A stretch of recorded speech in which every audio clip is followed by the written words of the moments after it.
बिस्मिल्लाहिर्रहमानिर्रहीम। अल्हम्दुलिल्लाह असी 4 मशकां जिहड़ियां ने वो कर चुके हैं। अज असी मशक शुरू करांगे स्वाद अलफसाद दी, ताकि ये जारी सारी रहे सिलसिला।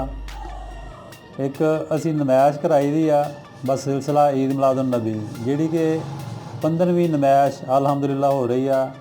नवंबर 3 नवंबर नूं इफ्तिताह होएगा। 6 नवंबर नूं ओहदी तकसीम असनाद का प्रोग्राम होएगा। तो पूरे पाकिस्तान जो आर्टिस्ट जोड़े हैं ना जी, वो अपना कैलीग्राफी बना के भेजते हैं और हर साल नवी होंगी आ। तो वो है कि तुसी भी आओ, आन के नमैश देखो, आर्टिस्टां की हौसला अफजाई करो और इंशाअल्लाह रूह नूं सुकून मिलेगी। तो अल्हम्दुलिल्लाह बहुत अच्छा प्रोग्राम होंदा वा। शुक्रिया जी। बिस्मिल्लाहिर्रहमानिर्रहीम। सबक नंबर है साडा 45। मशक है 5वीं। स्वाद दे नाल स्वाद किदां लगावांगे।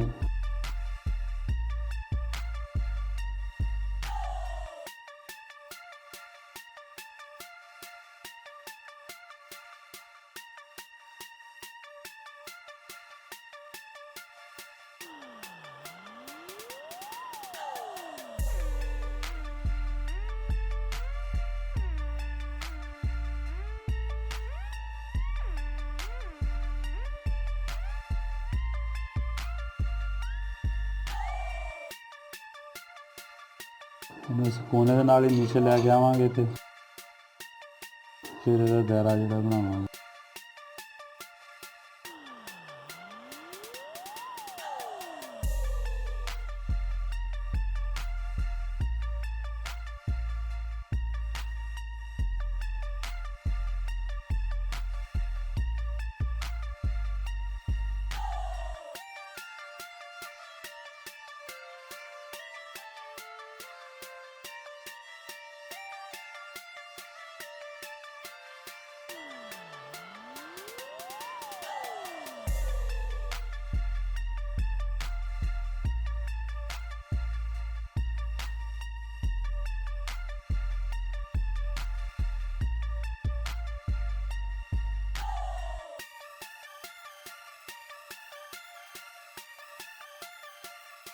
इनू असी नीचे लगा देंगे। इत्थे फासला जोड़ा 1 कत तो पौना कत तक जोड़ा नहीं होना चाहिए जोड़ा वा। और यह जो दायरा वा असी इनू इत्थे तक नीचे लैके आवांगे। यह दायरा बनावांगे।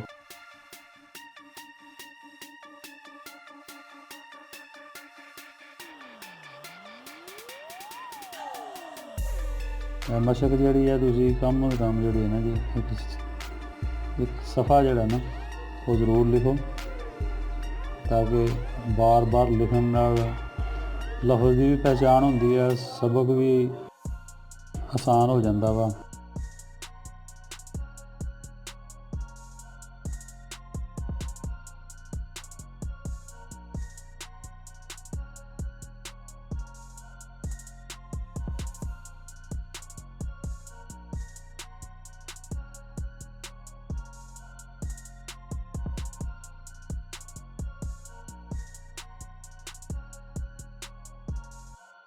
ऐसे जी साडा अज का सबक स्वाद दे नाल स्वाद। हुण इहदे नाल असी दूसरा सबक साडा वा स्वाद दे नाल तुएं किदां लगाउणी। स्वाद ते ओही है जिहड़ा अगे बनाया असी।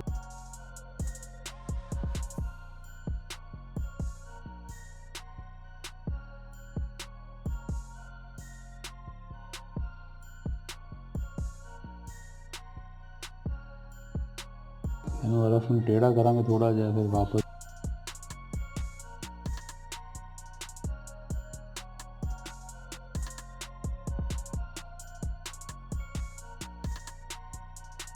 इहदे नीचे रेही बनती है, इनू असी पड़ी रेह कहने हैं। दूसरी जिहड़ी वो खड़ी हुंदी है, पड़ी हुंदी है, लेटनी हुंदी है।